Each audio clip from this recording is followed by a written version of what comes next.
It was in August 2010. I was sitting watching television in my front room. I'm a widower, so I live alone. There was a knock at my front door.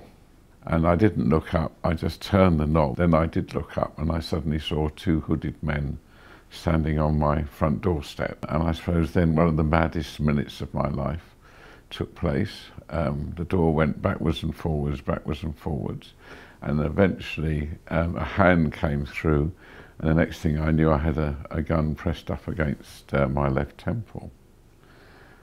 By this time I was shouting at the top of my voice, and suddenly the gun disappeared, the hand disappeared, my door slammed shut. I then had nightmares, and I used to wake up in a cold sweat sitting up in bed thinking there was a gunman at the foot of my bed. It was total trauma.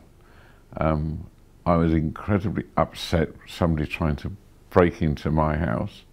And the usual questions that victims ask: why me, why my house? He was sentenced in 2011.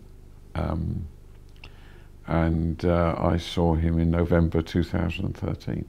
We met in the chapel in this prison, and I remember walking round and round and round it because I couldn't sit down.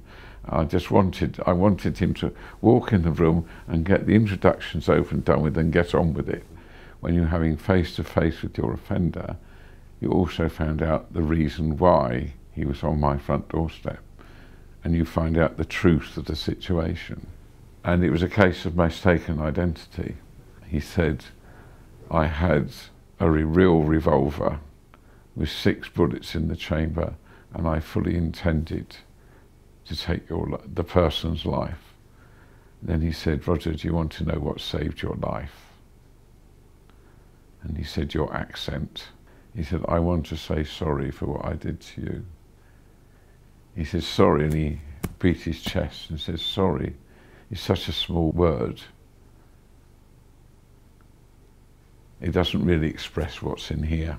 And I said to him, sorry might be a small word for you, but it means the world to me.